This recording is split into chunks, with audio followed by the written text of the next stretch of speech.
বিশ্ব নবীর পথ চিরশান্তির পথ, অশান্ত বিশ্বে তুমি রহমত।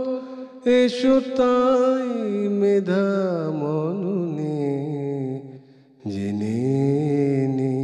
আসসালামু আলাইকুম ওয়া রাহমাতুল্লাহি ওয়া বারাকাতুহু। আলহামদুলিল্লাহ ওয়াসসালাতু ওয়াসসালামু আলা রাসূলিল্লাহি আম্মা বা'দ। প্রিয় দর্শক, আপনাদের সবাইকে জানাচ্ছি অনেক অনেক মোবারকবাদ, আর সেই সাথে আমন্ত্রণ জানাচ্ছি এনটিভির নিয়মিত এই আয়োজন দারসুল হাদিসে।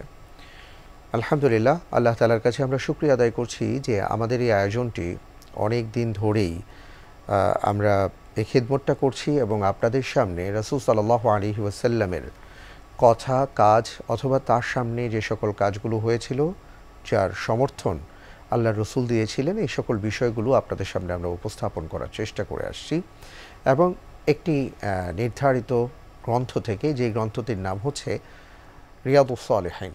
আমরা জানি যে এই কিতাবটি একটি হাদিস সংকলন গ্রন্থ। আমাদের যাপিত জীবনের নানা আয়োজন, নানা প্রয়োজন হয়ে থাকে এবং সব কিছুই আমরা জানি হয় কোরআনে আছে অথবা রাসূল সাল্লাল্লাহু আলাইহি ওয়াসাল্লামের হাদিসে আছে। তো এর মধ্য থেকে রিয়াজুস সালেহিনে আমরা এই হাদিসগুলো পাই, যেটা আমাদের প্রত্যেক দিন বা প্রাত্যহিক জীবনে আমাদের যা যা দরকার সেই বিষয়গুলো আমরা এখানে পেয়ে থাকি। আলহামদুলিল্লাহ, আজকে আমি যে বিষয়টি নিয়ে আপনাদের সামনে কথা বলতে চাই এবং আমি আমার নিজেকে নাসিহা করতে চাই, সেই সাথে আপনাদেরকেও আমি আমন্ত্রণ জানাবো, আল্লাহর কাছে দোয়া করব যে যারা আমাদের এই কথাগুলো শুনছেন তারা সবাই যেন এই বিষয়গুলোর আমল করতে পারেন। তা হলো যে আল্লাহ সুবহানাহু ওয়া তাআলার উপর ভরসা, যাকে আমরা তাওয়াক্কুল বলে থাকি, এবং সেই সাথে ইয়াকিন করা অর্থাৎ দৃঢ় বিশ্বাস। একটা হলো দৃঢ় বিশ্বাস, আরেকটা হলো ভরসা। প্রত্যেক মুসলিম মাত্রই এই বিশ্বাস থাকতে হবে যে আমার একজন মালিক আছেন, যে মালিক আমাকে পৃথিবীতে পাঠিয়েছেন, সেই মালিকের গোলাম হয়ে আমরা দুনিয়ায় এসেছি এবং এই মালিক আমাকে যা যা বলেছেন আমাকে তাই করতে হবে। কারণ আমার জীবন বলি, আমার মরণ বলি, আমার রিজিক বলি, আমার হায়াত, আমার প্রয়োজন যা কিছু আছে তার সব কিছুই আমার এই মালিকের হাতে। এই যে বিশ্বাস করছি, এই বিশ্বাসটাকেই মূলত ইয়াকিন বলা হয়। ইয়াকিনের কয়েকটা পার্ট আছে, যেমন ইলমুল ইয়াকিন বলে, আইনুল ইয়াকিন বলে, হাক্কুল ইয়াকিন বলে। এই বিষয়গুলো হলো যে আমি হয়তো যেটা দেখছি, দেখে যেটাকে বিশ্বাস করছি দৃঢ়মূলভাবে, সেটাকে হলো আইনুল ইয়াকিন বলা হয়। আরেকটা হলো যে ইলমুল ইয়াকিন, যে আমি কিছু শুনেছি এবং শোনার পরে এমনভাবে আমি বিশ্বাস করেছি যে দেখা না দেখা আমার কাছে কোনো ব্যাপার না, এটাকে মূলত ইলমুল ইয়াকিন বলে। যেমন আল্লাহর কোরআন, এটা আল্লাহ সুবহানাহু ওয়া তাআলার কালাম বা তার কথা, এটাকে আমরা বিশ্বাস করছি, এটা হলো ইলমুল ইয়াকিন। ঠিক এইভাবে যদি আমরা চিন্তা করি যে আরও একটা বিষয় আছে, যেমন হাক্কুল ইয়াকিন। হাক্কুল ইয়াকিন বলতে আমরা এটা বলতে পারি যে এমন কিছু ব্যাপার আছে যেটা আমাদের চোখের সামনে আসেনি, যেমন আখিরাতের ব্যাপার, আমাদের মৃত্যু পরবর্তী জীবনের যে বিষয়গুলো আসছে, এই বিষয়গুলোর প্রতি আমার বিশ্বাসটা এত দৃঢ় যে সেটা আমি না দেখেও এমনভাবেই বিশ্বাস করেছি যে দেখার চাইতেও আমার বিশ্বাসটা, বদ্ধমূলটা আরও বেশি। ঠিক এমনি করে আমরা তাওয়াক্কুলের কথা যদি বলি, তাওয়াক্কুল মানে হলো ভরসা করা। অর্থাৎ আমার প্রত্যেকটা কাজের ক্ষেত্রে ভরসা করতে হবে একমাত্র আল্লাহ সুবহানাহু ওয়া তাআলার উপর। এখানেই আস্তিক আর নাস্তিকের মধ্যে একটা পার্থক্য গড়ে যায়, সেটা হলো যে যারা আল্লাহকে বিশ্বাস করেন না তারা মনে করেন যে আমি যা কাজ করব তারই ফলাফল পাব। আর যারা আল্লাহ রব্বুল আলামিনকে বিশ্বাস করেন তাদের এখানে বিশ্বাসটা হলো এই ধরনের যে আমি কাজ করব, আমি চেষ্টা করব, কিন্তু এই চেষ্টাই আমার সব কিছু বয়ে নিয়ে আসবে না যদি না আল্লাহ তাআলা আমার তাকদীরে লিখে রাখেন। এই জন্য আমরা দেখি যে আমাদের জীবনে অনেকে অনেক কাজ করার পরেও সফল হন না, আবার কেউ কোনো একটা কাজ করার সাথে সাথেই সফল হয়ে যান। তো এর মানে হলো যে কাজও করতে হবে, পাশাপাশি ভরসা করতে হবে, আর সেই ভরসাটা হবে আল্লাহ সুবহানাহু ওয়া তাআলার উপর। এটা চমৎকার একটা আমরা উদাহরণ দিতে পারি হাদিসের আলোকে। একবার একজন সাহাবা, তিনি মসজিদে নববীতে এসেছেন সালাত আদায় করবেন। তো তিনি মসজিদে নববীর গেটের সামনে এসে তিনি তার উটটাকে ছেড়ে দিয়েছিলেন, অর্থাৎ এভাবেই ছেড়ে দিয়েছেন। আল্লাহ রসুল সাল্লাল্লাহু আলাইহি সাল্লাম এই দৃশ্য দেখে তাকে জিজ্ঞেস করেছিলেন যে তুমি তোমার উটের রশিটা বাঁধলে না কেন? তিনি বললেন, তাওয়াক্কাল তো আল্লাহ, আল্লাহর উপর তাওয়াক্কুল করেছি, ভরসা করেছি, তিনি এটা হিফাজত করবেন। রাসূল সাল্লাল্লাহু আলাইহি সাল্লাম বলেছেন যে না, আগে তোমার কাজটা করতে হবে, অর্থাৎ এটাকে তোমার বাঁধতে হবে। বাঁধার পরে তুমি আল্লাহর উপর ভরসা করবে যে হে আল্লাহ, আমার যতটুকু কাজ করার করেছি, বাকিটা আপনার উপর ছেড়ে দিয়েছি। এটাই হলো ভরসা। অসাধারণ একটা ব্যাপার। তো আজকে এই ব্যাপারগুলো নিয়ে আপনাদের সাথে কিছু আমি আলোচনা করার চেষ্টা করব যে আমাদের একজন মুসলিম হিসাবে কিছু ব্যাপারে আমার এমন বিশ্বাস থাকতে হবে যেই বিশ্বাসের কোনোভাবেই ভিত কেউ যেন নাড়াতে না পারে, সেদিকে আমাদের খেয়াল রাখতে হবে। কোরআনে কারিমের একটি আয়াত আছে, সেটা হলো যে যেমন একটি যুদ্ধের ক্ষেত্রে, আহজাবের যুদ্ধের ক্ষেত্রে আল্লাহর রাসূল সাল্লাল্লাহু আলাইহি ওয়াসাল্লামকে আল্লাহ তাআলা এই আয়াতে কারিমা নাজিল করে বলেছেন যে ওয়ালাম্মা রাআল মুমিনুনা আল আহজাব, যে মুমিনগণ যখন আক্রমণকারী সৈন্যদেরকে দেখতে পেল, আহজাব মানে হলো দল, সৈন্যদল, তখন তারা বলেছেন ক্বালু হাযা মা ওয়া'আদানাল্লাহু ওয়া রাসূলুহু ওয়া সাদাকাল্লাহু ওয়া রাসূলুহু ওয়া মা যাদাহুম ইল্লা ঈমানাও ওয়া তাসলিমা। যে তারা বললেন যে এটাই হলো সেই বিষয় যা আল্লাহ এবং তার রাসূল আমাদের ব্যাপারে ওয়াদা করেছেন, আর অবশ্যই আল্লাহ এবং তার রাসূল সত্য বলেছেন। ওয়া মা যাদাহুম ইল্লা ঈমানান, এই কারণে তাদের ঈমান আরও বেড়ে গেল এবং তারা আত্মসমর্পণ করলো। অর্থাৎ মূল ব্যাপারটা হলো যে যুদ্ধের ময়দানে আল্লাহ সুবহানাহু ওয়া তাআলা তার বান্দাদেরকে সাহায্য করেন ফেরেশতাদেরকে নিয়ে, এবং এটা আল্লাহ রব্বুল আলামিন জানিয়ে দিয়েছেন পবিত্র কোরআনুল কারীমে, রাসূল সাল্লাল্লাহু আলাইহি ওয়াসাল্লাম বলে দিয়েছেন। যখন তারা যুদ্ধের ময়দানে ফেরেশতাদেরকে দেখেছেন এবং ফেরেশতাদেরকে দেখার পরে তারা তখন বলে উঠেছেন যে আল্লাহ তাআলা যা বলেছেন তাই সত্য। এটা আমরা আগেও বিশ্বাস করেছি, আর এখন দেখে আমরা বিশ্বাস করলাম, আমাদের ঈমান বেড়ে গেল।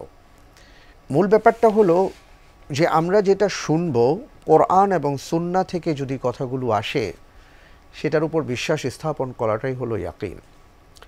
মেরাজে রাসূল সাল্লাল্লাহু আলাইহি ওয়াসাল্লাম যখন গমন করেছেন, ফিরে এসে তিনি এই মেরাজের পুরো ঘটনাটা উল্লেখ করেছিলেন কাফেরদের মাঝে।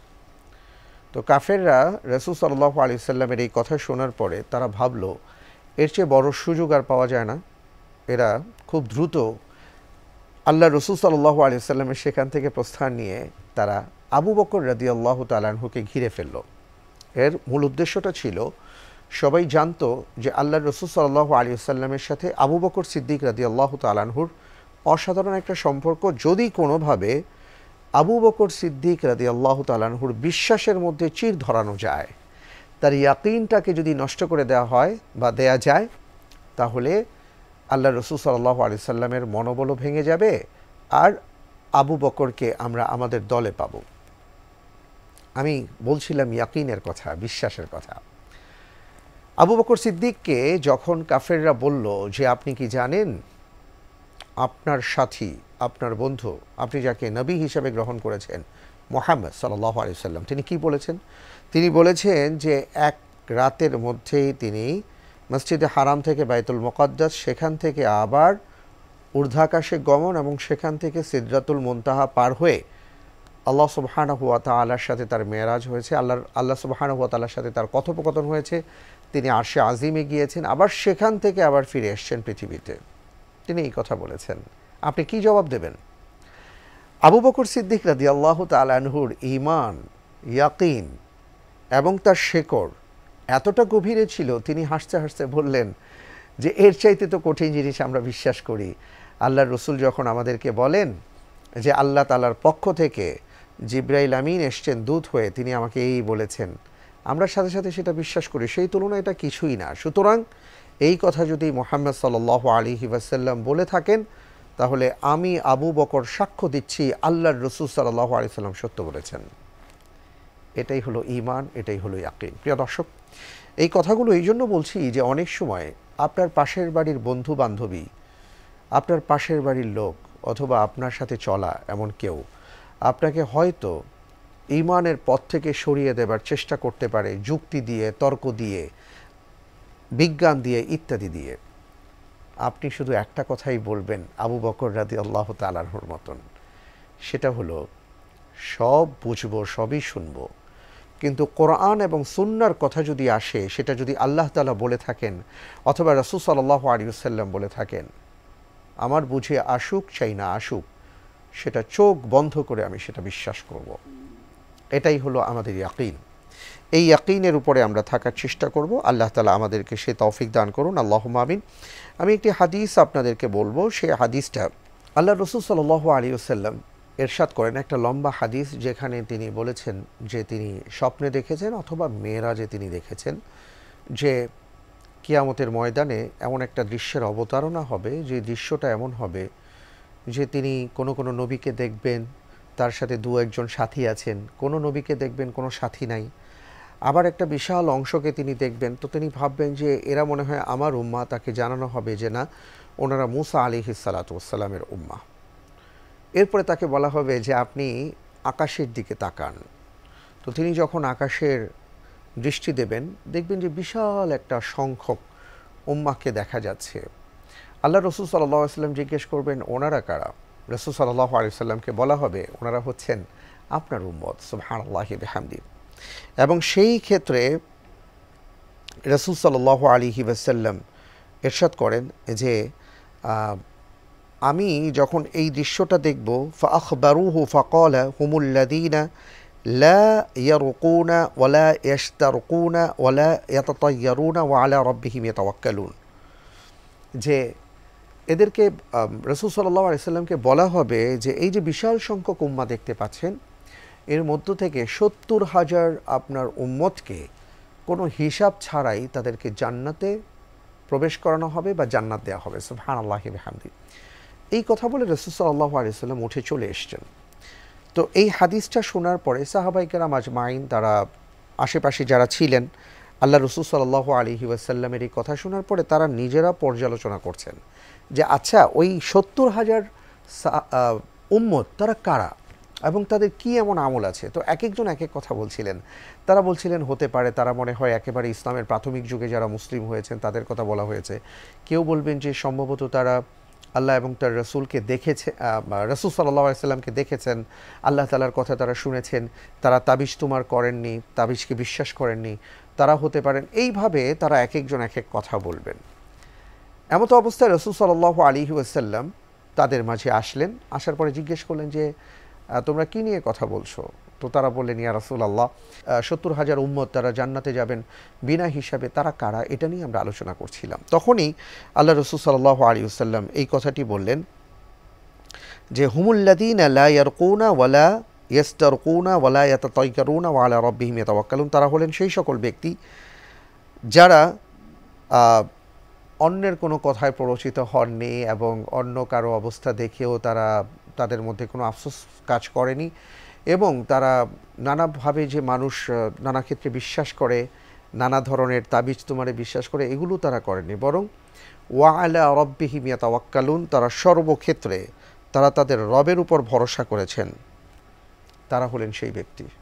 অর্থাৎ যে মানুষটি জীবনের সর্বক্ষেত্রে আল্লাহর উপর ভরসা করে, সে ডানে বায়ে তাকায় না, তার জীবনে যাই আসুক না কেন সে বলে যে তাওয়াক্কালতু আলাল্লাহ, আল্লাহর উপর ভরসা করলাম। আল্লাহ সুবহানাহু ওয়া তাআলা বলেছেন হাসবি আল্লাহ লা ইলাহা ইল্লাহু আলাইহি তাওয়াক্কালতু ওয়া ইলাইহি উনীব, যে বলে আমি আল্লাহর উপর ভরসা করেছি, আল্লাহই আমার জন্য যথেষ্ট। ওয়া মান ইয়াতাওয়াক্কাল আলাল্লাহি ফাহুয়া হাসবু, আল্লাহ রাব্বুল আলামিন বললেন যে তার জন্য আল্লাহ তাআলাই যথেষ্ট। সুবহানাল্লাহ, তারা হলেন সেই মানুষ যারা বিনা হিসাবে জান্নাতে যাবেন, আল্লাহর উপর ভরসা করতে পেরেছেন। তখন এই হাদিস যিনি বর্ণনা করেছেন ওক্কাশা রাদিয়াল্লাহু তাআলা আনহু, তিনি বললেন ইয়া রাসূলুল্লাহ উদউল্লাহ আন ইয়াজআলানি মিনহুম, দয়া করে আপনি আল্লাহর কাছে দোয়া করুন আমিও যেন তাদের অন্তর্ভুক্ত হতে পারি। এই কথা বলার সাথে সাথে আল্লাহ রাসূল সাল্লাল্লাহু আলাইহি ওয়াসাল্লাম বলেন আনতা মিনহুম, যে ঠিক আছে তুমিও তাদের অন্তর্ভুক্ত হবে। সুবহানাল্লাহ। এই কথা শোনার পরে আরও একজন ব্যক্তি দাঁড়িয়ে বললেন ইয়া রাসূলুল্লাহ, আপনি আমার জন্য দোয়া করুন। তখন রাসূল সাল্লাল্লাহু আলাইহি ওয়াসাল্লাম তাকে বললেন সাবাকাকা বিহা ওক্কাশা, তোমার আগে ওক্কাশা চলে গিয়েছে। তো এই হাদিস থেকে মূলত আমরা যে জিনিসটা পাচ্ছি সেটা হলো যে জীবনের সর্বক্ষেত্রে আমাদের আল্লাহর উপর ভরসা করতে হবে। এবং কোরআনুল কারীমের অসংখ্য আয়াত আছে, যে আয়াতের মধ্যে আল্লাহ তাআলা আমাদেরকে জানিয়ে দিয়েছেন যারা ঈমানদার, যারা মুমিন, যারা দাবি করেন যে তিনি আল্লাহকে বিশ্বাস করেন, তার কাজ কি?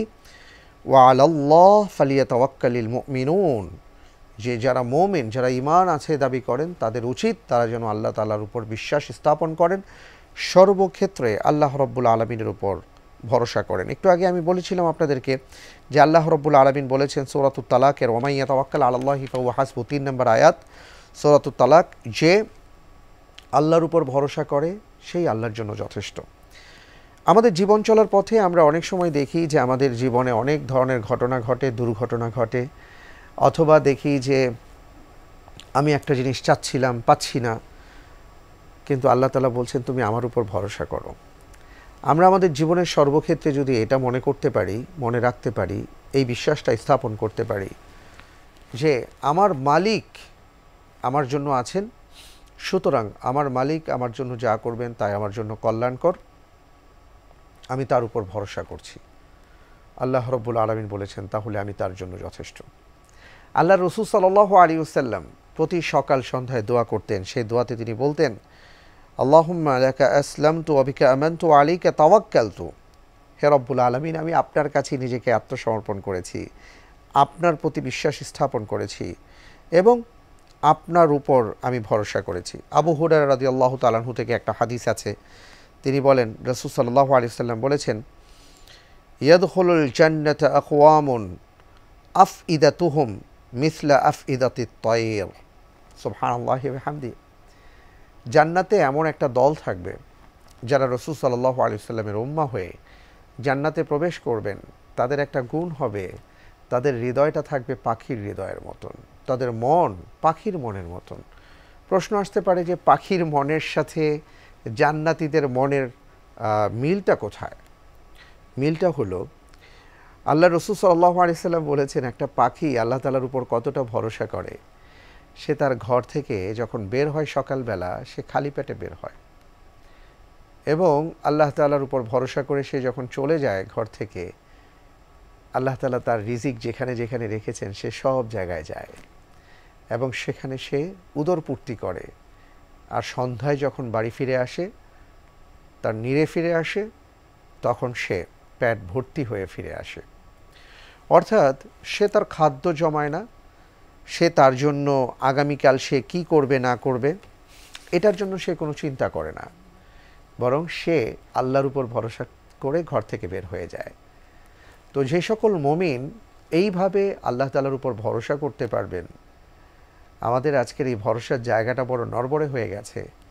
আমরা আমাদের সন্তানদের ভবিষ্যতের কথা চিন্তা করে আল্লাহর উপর ভরসা না রেখে আমরা অর্থের উপর ভরসা রাখি, আমরা আমাদের সম্পদের উপর ভরসা রাখতে চাই, আমরা আমাদের বসের উপর ভরসা রাখি, আমরা হালাল হারাম বাছ বিচার করি না, আমরা অনেক ক্ষেত্রে হারামের উপর ভরসা করি আর বলি জীবনে চলতে গেলে একটু একটু এইরকম করতেই হয়, কিন্তু আল্লাহ তাআলা বলেছেন না, তুমি যদি আল্লাহর উপর ভরসা রাখতে পারো তাহলে আল্লাহ তাআলা তোমার জন্য যথেষ্ট।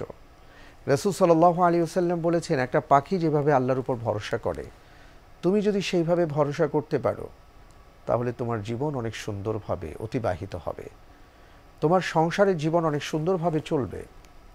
তোমার যে সন্তান আছে, যে সন্তানের ভবিষ্যৎ চিন্তায় তুমি দুশ্চিন্তাগ্রস্ত, তুমি ভেবো না যদি আমার উপর ভরসা রাখতে পারো তাহলে সেই সন্তানের দায় দায়িত্ব আমি আল্লাহ সুবহানাহু ওয়া তাআলা নিব, যেটা আমরা সূরাতুল কাহফে পাই। সুবহানাল্লাহি বিহামদিহি।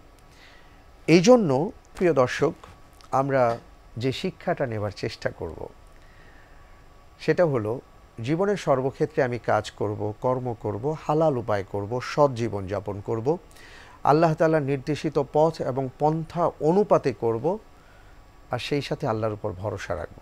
যদি এই কাজের সমন্বয় করতে পারি, অর্থাৎ সৎ জীবনযাপন, আল্লাহ তাআলার নির্দেশনা মেনে চলে জীবনযাপন করা, আর সেই সাথে আল্লাহ সুবহানাহু ওয়া তাআলার উপর ভরসা করা, চেষ্টাটা এর মধ্যেই আছে, তাহলে অবশ্যই আপনি সফল হবেন। আর যদি আমাদের ভরসার জায়গাটা নড়বড়ে হয়ে যায়, নানা জায়গায় চলে যায়, তাহলে দেখা যাবে আমরা শুধু ভরসাই করব, নানা জায়গায় কাজ হবে না। বেলা শেষে আমাদের কাছে আমাদের সবাইকে আল্লাহর কাছে ফিরে আসতে হবে। আল্লাহ সুবহানাহু ওয়া তাআলা বলেছেন, আফাগায়রা দীনিল্লাহি ইয়াবগুন ওয়ালাহু আসলামা মান ফিস সামাওয়াতি ওয়াল আরদি তাওআন ওয়া কারহান ওয়া ইলাইহি ইরজাউন। আল্লাহ তাআলার দ্বীনকে বাদ দিয়ে তুমি কোথায় কোথায় ঘুরছো? বেলা শেষে আমার কাছেই ফিরে আসতে হবে। যেহেতু সেই মালিকের কাছেই ফিরে আসতে হবে, সেই মালিকের উপর ভরসা রাখুন, সেই মালিককে ডাকুন। জীবনের সর্বক্ষেত্রে বলার চেষ্টা করুন যে আমার মালিক আমাকে দেখছেন, তিনি আমার জন্য সব কল্যাণকর কাজগুলো করার তৌফিক দেবেন ইনশাআল্লাহ। তাহলে জীবনে কোনো দিন আপনি আটকাবেন না। আল্লাহ তাআলার কাছে আমরা দোয়া করব, রব্বুল আলামিন যেন আমাদের সবাইকে সেইভাবে আমল করার তৌফিক দান করেন, কারণ রাসূল সাল্লাল্লাহু আলাইহি ওয়াসাল্লাম সেই শিক্ষাটাই আমাদেরকে দিয়েছেন। এত কিছু আসছে রাসূল সাল্লাল্লাহু আলাইহি ওয়াসাল্লামের কাছে, তিনি সাথে সাথে সাদাকা করে দিয়েছেন। আগামীকাল কি হবে তিনি কোনোদিন সেটা চিন্তা করেননি। তিনি আল্লাহ রব্বুল আলামিনের উপর সেইভাবে ভরসা করেছেন, জিহাদের ময়দানে মাত্র ৩১৩ জন সাহাবাকে নিয়ে, যাদের অস্ত্র ছিল না, শস্ত্র নেই, যাদের খাবার ছিল না, যাদের কোনো কিছুই ছিল না, তিনি বলেছেন, রব্বুল আলামিন আপনি বলেছেন তাই চলে আসছি, এবার সব আপনার কাছেই, আমরা আপনার কাছেই সুপর্দ হলাম।